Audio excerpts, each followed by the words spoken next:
Listen, and I will tell you of a tower that devours hope. A necromancer sits upon a stolen throne, and a princess is locked away at its peak. They sent the royal guard first, and the tower digested them. Now they send the desperate. A farmhand with raw strength and no delusions of glory is handed a sword and pushed into the dark. Inside, the very stone twists with malevolent purpose. The fallen not granted rest, but rather repurposed. To climb is to face a new circle of hell with each floor, where geometry betrays you and monsters are born from the bodies of your former friends. This is not a quest. This is digestion. And our only question is, will the farmhand be the bone that breaks the tower's teeth, or merely its next meal? Spiraken Manga Review, episode 608. Hello and welcome to another episode of the Spiraken Manga Review. I'm your host Zan, saying konnichiwa, aloha, buongiorno, and what's up? Hope you're doing good. Hope you're excited for another fun-filled episode of this awesome podcast you can find at www.spiraken.com. We're also on YouTube, Spotify, Stitcher, Facebook, and various other social media sites. Just type in SPIRAKN, and I guarantee you find us one way or the other. And remember, if you're watching on YouTube, remember to like, share, subscribe, and as always, click on that bell for notification when we release new episodes. And let's actually get to it, because if you remember from that last episode, I spun that one that only the Wheel of Manga. And it dictated to be there reviewing a manga that, well, was written by one of the best sci-fi authors in manga today. We're talking about Tsutomu Nihei, the creator of Blam, Noise, Knights of Sidonia, Kana of the Great Snow Sea, and various other series. And this is actually his first foray into true grimdark high fantasy, because Kana of the Great Snow Sea had some fantasy aesthetics, but that had a lot of sci-fi in it. This is just straight up fantasy. And we're talking about Tower Dungeon. And the story is pretty simple for most fantasy series. We have an evil necromancer who assassinates the king and decides to kidnap the princess for various reasons. Maybe it's because of her descendancy. We're not entirely sure. But he kidnaps her, and he's going to take her to the Evil Dragon Tower, a mythical tower that is gigantic with hundreds of floors and tons of monsters. And unfortunately, for this reason, as he does this, the entire kingdom is thrown into turmoil, and the royal guards are sent to save the princess. Unfortunately, they fail horribly, and they save wave and wave of soldier after the princess, and they're not doing well. And this is causing problems. Meanwhile, on the outskirts of the city, in a small village, there is a farmhand named Yuva. He's a young man who helps out his grandmother, grandfather, and his sister, just doing basic farmhand stuff. He feeds chickens, he holds logs, pretty much typical burly farmhand. And news comes from the capital that every town and village has to give one person to the military to send to the tower to save the princess. Kind of like Mulan. In this situation, though, a lot of the neighbors are like, well, my son can't do it because he just got married. And my son can't do it because he has a bad back. Well, what about Yuva? Yuva, we could use him. He's strong and he does things. And more importantly, he's not getting married. No one's going to marry him. And because of this, they end up just saying, yeah, he's doing it because he's going to be fine. His sister is traumatized, like, no, he's the one that does the work for us. And more importantly, he's my brother. I don't want him to die. But Yuva, being a good man, pretty much agrees to do it. He's like, I'll go. I love my family. I love this village, and I'll protect us. And so off he goes on an adventure. But beforehand, his grandfather gives him his heirlooms, a shield and hat that he wore during the Great War, which to the grandfather is very sentimental. It's a wooden shield and a big hat. And off Yuva goes to the dungeon tower, which is called the Dragon Tower. And everyone's like, hey, Yuva, you're going to the tower, right? Good job. You're a courageous man. When you get back, can you tell them that we need help over here? And he's like, yeah, no problem. I'll do it. Very optimistic as he's walking. And eventually, as he's traveling, he ends up with a caravan going to the tower. And they look at him and say, hey, Bumpkin, why are you carrying a pot and lid? It's like, what are you talking about? He's like, that's what an old man wears. What are you going to do? Let's cook for them? No. Here's the deal.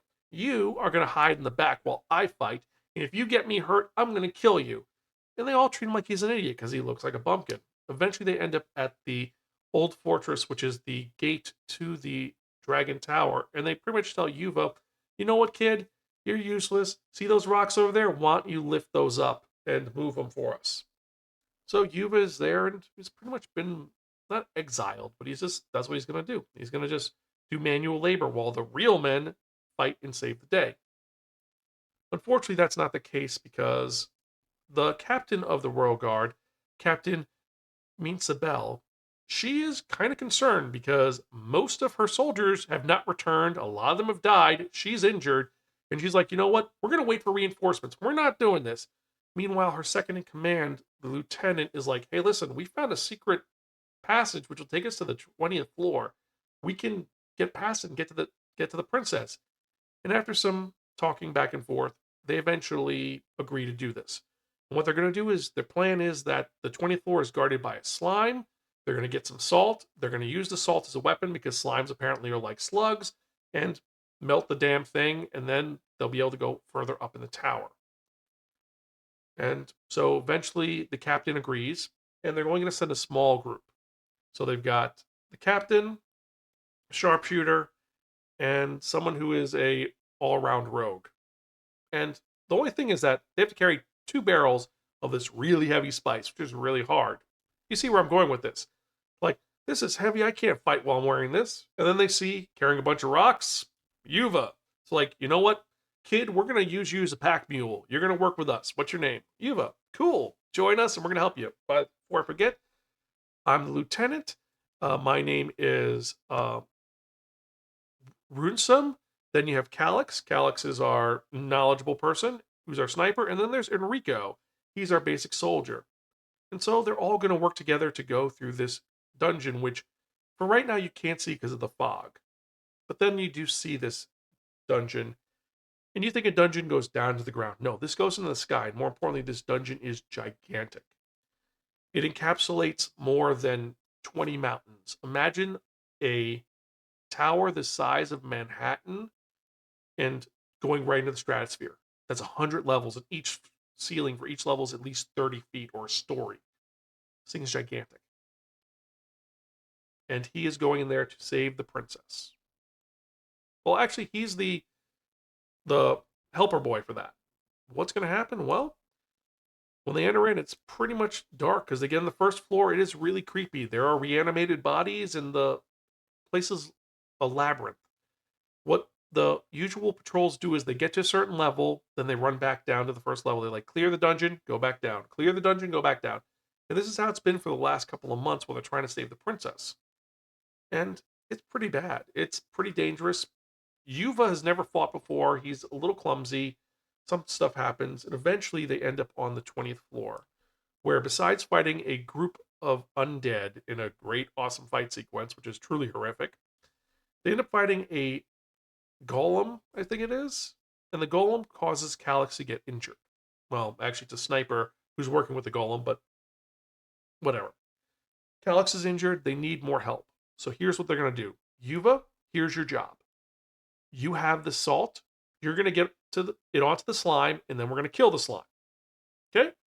And Yuva, being the guy he is, ends up actually doing something really cool and courageous, covers the slime with salt, and it works. The slime slams down. All the bodies that are with it go down, because this slime is more like a weird amoeba than a traditional gelatinous cube.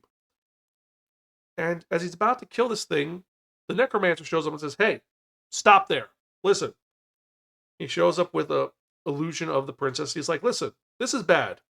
All that slime wanted to do was protect the gate, and you killed him. What's wrong with you? But you know what?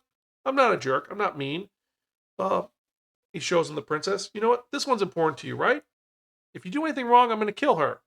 And the princess is like, let me die. Just kill this motherfucker. Kill him. Let him die. He's a bad man. And the necromancer's like, you know what? No. Here's the deal. If you follow me, I'll let you be a lord of the dungeon. You don't have to die. You can be one of my servants. And you can guess what Yuva does after this enticing offer is given, where it's better to rule here than to be a lowly king upon the ground. Yuva does the right thing and kills the slime. And after he kills the slime, Necromancer's like, you know what? Not too bad. Here's the deal. Gives him a ball. You take that ball to the 100th floor, You can exchange it for the princess if you make it to the top. Good luck. So with that, they end up going back down. They explain the situation to the captain, and the captain has been told, because it turns out the captain's actually next in line for the throne. She has to take everybody back to the capital and leave the princess to die, which really sucks because that's her sister. So she appoints the lieutenant, Yuva, Calix's friend, who's a wizard, who's a horrible person, and one other person to be the ones who represent the royal guard. They get promoted to be royal guard, and they have to save the princess. And that is where our story truly begins. And what's going to happen? Well, you got to read to find out. But this is a story of a young man who is a everybody who ends up having to become a hero. There's more politics going on, which I'm kind of worried about and confused about, but this series is very different from his usual work. And I will say this, from a personal point of view, as a fan of Nihei, it is weird to not see a bear in the series, because as you know, every series he has some sort of anthropomorphic bear, and this one has no anthropomorphic bear at all. There's a cat lady, but it doesn't work for the bear situation. So, what do I think about this manga? So, the story itself, the first time I read it, I didn't understand it. I was very confused. I had to read this 3 times to understand what was going on, which is pretty unusual for a manga. Generally, you could tell what the deal is. But this time, not so much. I had to actually focus. And that was a little frustrating to me. The artwork that's Nihei's strong suit. He designs the artwork amazing. The dungeon is its own character. Generally, most of his backgrounds are the main character. In this situation, it is the Tower Dungeon. It is this monolith which is gigantic with tons of different levels, where it says level 1, level 10, level 20. When they get to level 50, you don't know what the hell's going on. You kind of figure, oh wait, there's a dragon? That doesn't look like a dragon. It looks like a statue, maybe? I'm not sure. And then there are other elements which are kind of confusing, which is an issue. But the artwork is ingenious, horrifying, and crazy at the same time. So I gotta say about that. Now, what else is there? Characters. Well, besides Yuva, I do not remember any of their names. I've had to look up their names so many times I keep forgetting who they are. Like Calix should be easy to remember. He's the guy with the glasses, but there's another character who has a patch over his eye. You're like, wait, is that Calix? I'm not sure. The witch, who is his friend, who's maybe his love interest, we're not entirely sure. It's a whole thing going on. You could tell she is, because she is a bitch. She does not like Yuva at all, and it's not going to be he's going to fall in love with her. No, no, no. It's she likes someone else, and it's a whole thing. It's not even sundry. It's just kind of, she's antagonistic. And Yuba's really trying to do what he can to save the day. And he's not even trying to do it for glory. He just wants to do the right thing. So characters aren't bad. Story's different. Art is great. Would I read this again? Honestly, not really. It feels like Knights of Sidonia, I was in to begin with. Blam, I was in the beginning. This one, not so much. Like, maybe it's because he doesn't know how to do this. It's very niche, in my opinion. And because of that reason, I have to give this our middle of the ground rating, which is going to be a Gift from Your Crazy Aunt Muriel. It's okay, but in the end, forgettable, because it has that art style, which is amazing. And it's a really high concept. It's got this gripping premise where it's this giant monolith dungeon that you have to get through, and it's not we're gonna live in the dungeon. No, it's they go up a little bit, then they go back down, then they go up a little bit, then they go back down, and then you have all the other politics going on as well. And the dynamic of him being untrained, like he can get hurt. He's not invincible. He's not the best at everything. He's just a strong, dumb kid. You see him get beat up, you see him get hurt, and I like that. But he does have that will, which is going to keep pushing him forward. Is he going to get past the 50th floor? I don't know, but we're going to have to wait and see. Now, the big con is the pacing in this is weird. The pacing should be, usually the pacing is how the story plots along. Either you have slow pacing for more character development, or you have fast pacing for action. This seems like it is incorrect.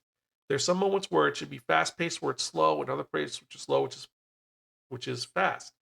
It's confusing, and that's why I had to read it multiple times, because the pacing made no sense. It was confusing to me. And it might not be for you, but that's where it was. Also, the characterizations are really niche. Besides Yuva, everybody else you don't give two craps about. You really don't.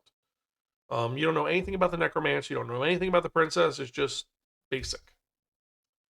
And it is very niche. It is very much dungeon crawler hack and slash. If you like gritty tales of sword and sorcery and bravery, this is for you. There's not much else going on in it. It feels like it is uh, a dungeon crawl video game, to be honest with you. The tropes are going to be it's the living dungeon, the reluctant everyman, and there's tons of body horror because let's be honest, Nihei is really good at body horror. And some of the sequences are truly horrific. What happens to these bodies? I would rather be like, kill me now. If you see me turning, kill me now. Don't let me come back as that thing. Because good, yeah, enough said. Anyway, if you've read this or you're reading this and you agree or disagree with me, email me at zanspiker.com or leave a comment down below. Let me know your thoughts. If you think this is really good, really bad, or if it's trash, let me know your thoughts on it. And with that in mind, let's actually get to the manga releases of the week. And we've got some really fun ones and some really weird ones this week. So let's get to it. Starting off with The 31st Consort, Volume 3. Ayla sometimes hides her feelings in Russian. This is going to be light novel volume 7, I believe. Animan, volume 1. Attack on Titan coloring book, Our Fights. Black Butler, 34. Black Summoner, The Red Maidens, volume 6. And Black Summoner light novel, volume 7. Blue Lock, volume 25. The Boy Who Ruled the Monsters, volume 2. This is the light novel. The Bride Story, volume 15. Cat Companions, Maruru and Hachi, volume 5. A Certain Magical Index, volume 31. Chain Soldier, volume 13. Classroom for Heroes, volume 5. Copper Coins, Tongquai Kanchi, volume 2. Data Live Family Makuro, volume 15. This is a light novel. The Demon King is Way Too Overprotective, volume 2. Demon Lord 2099, the complete omnibus. The Demon Sword Master of Excalibur Academy, volume 9. This is the manga. Dinghai Fushing Records, volume 3. This is a novel. Dog's Red, volume 4. Dragonhead, volume 1. The Eccentric Doctor in the Moonflower Kingdom, volume 13. Even a Replica Can Fall in Love, volume 1. Fall in Love, You False Angels, volume 4. The Fed Up Office Lady Wants to Serve the Villainous, volume 2. Final Fantasy 14 Chronicles of Light 2, light book. First Time in Taiwan, A Delicious Adventure. Flip Flip Slowly. This is a one-shot manga. Fool's Night. This is going to be Fool's Night Volume 7. The Ghost in the Shell, The Human Algorithm, Volume 7. Goblin Slayer, Day in the Life, the final volume, number 3. Great Metal God, Volume 1. This series looked crazy. Guillotine Bride, number 2. This is the final volume in the series. Haikyuu, Omnibus 1920-21. Heartgear, Volume 7. Hell Mode, The Hardcore Gamer Dominates in Another World with Garbage Balancing, Volume 9. This is the light novel. The Heroic Tale of the Villainous Prince. How I Met My Soulmate, Volume 5. I Don't Know Which Is Love, Volume 4.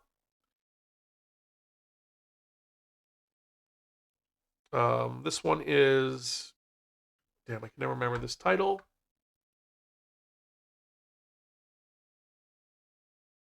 One moment, ladies and gentlemen. This one is... Oh, I may be a guild receptionist, but I'll solo any boss to clock out on time. Volume 5. If the Villainous and Villain Met and Fell in Love. Volume 4. I'll Never Fall in Love. Amano. Volume 2. Insomniacs After School. Volume 12. Into the Deepest, Most Unknown Dungeon. Volume 12. Kakaguru Volume... Well, this is Kakaguru Omnibus Volume 1. Kamino Jinhei Volume 19. Also, I forgot to put on here, Kakaguru Compulsive Gambler Volume 19 is also out. Kingdom Volume 2. Lone Period Volume 2. Lovers on the Last Train, Magnolia Fairy Tale Illustrations Art Book, Made to Skate Volume 1, Misanthrope Teaches a Class for Demi-Humans Volume 2, Mission Yazakura Family Volume 20, Monster Musume Everyone Lives with Monster Girls Volume 20, Monster Tribe Volume 2, this is the final volume. We've got a lot of final volumes this week. The Mortal Instruments Graphic Novel Volume 9, The Most Notorious Talker Runs the Greatest Clan Manga Number 10, Mujina Into the Deep Volume 3, My Bias is Showing Volume 1, My Cat is Such a Weirdo Volume 8, My Girlfriend is 8 Meters Tall Volume 2, A Ninja and Assassin Under One Roof Volume 1, One Punch Man 32, Out of the Cocoon, Overlord the Undead Kingo Volume 13, Parasite the Paperback Collection Volume 1. This is a paperback version of the Omnibuy, which is pretty cool. You have Phantom Invasion Volume 2, The Prince is in the Villainess's Way Volume 5, Reanima Volume 3, ReZero Starting Life in Another World Light Novel Number 28, A Reincarnated Witch Spells Doom Volume 7, Sacrifice of My Manly Soul Volume 2, Sentenced to be a Hero, The Prison Records of Penal Hero Unit 9004 Volume 5. I believe this is the light novel. Shoha Shoten Volume 9, Super Strings Marco Polo's Travels with Multiverse Volume 2, Suzuki-kun's Mindful Life Volume 2, Tamamori's Fantasies Never Stop Volume 3, Though I Am an Inept Villainess, Tale of the Butterfly Han Body Swap with the Maiden Court, the manga number 8, Tying the Knot with the Amagami Sisters Volume 13, The Unimplemented Overlords Have Joined the Party Volume 5, Wash It All Away Volume 5, The Weakest Tamer Begins a Journey to Pick Up Trash Volume 11, this is the light novel, Werewolves Going Crazy Over Me Volume 2, The Wife Comes First Ji Wei Shang Volume 1, Yummy Yummy Art Book, which, well, this is a very unique art book. You got Zom 100, Bucket List of the Dead, Volume 18.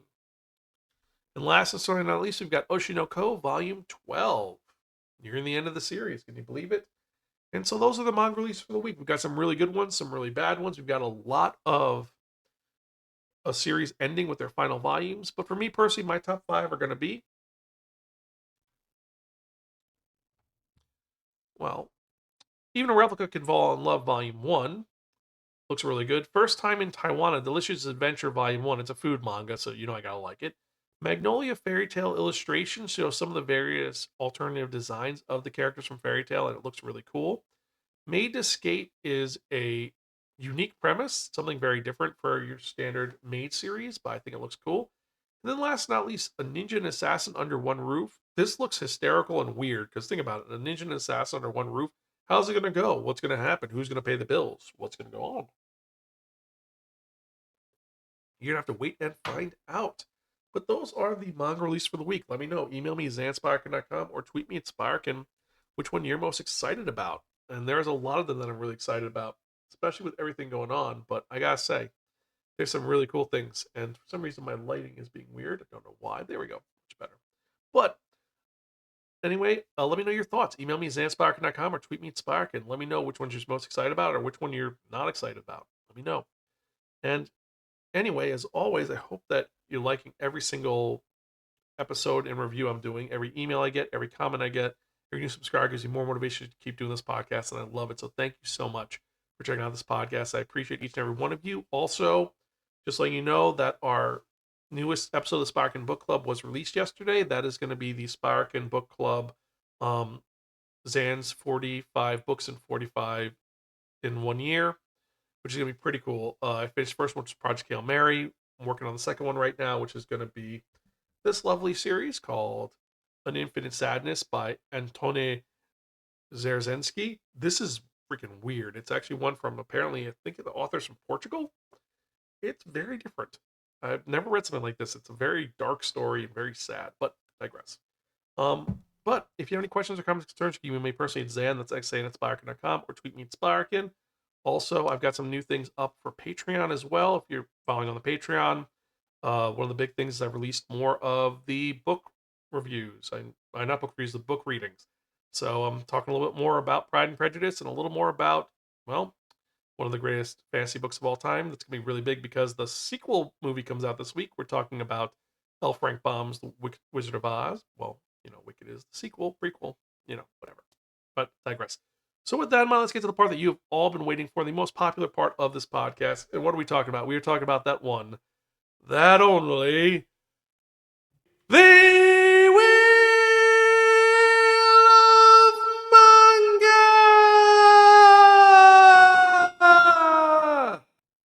Yes, friends, the Wheel of Manga, except no substitute. Now, what is the Wheel of Manga? The Wheel of Manga is a wheel of fortune with 10 slots on it. And what I've done is I've assigned a manga title to each 10 slots.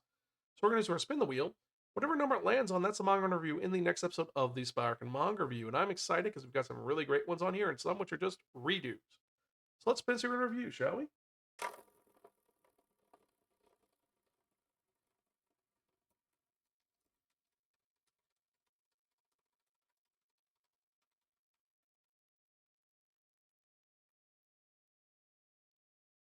Number 3, one I've had for a while that I've been trying to review. We're talking about Osamu Tezuka's Lost World. This is one of the earliest mangas I own. This is an old manga, but this is one which I've been wanting to talk about for a while. It's an old Osamu Tezuka title, but we'll talk about that later. If you've ever heard of Lost World, let me know your thoughts. And I hope you enjoyed this episode. As usual, I am your host, Zan. I am Gonzville. I'll catch you guys next time. And as always, keep reading manga. I'll see you later.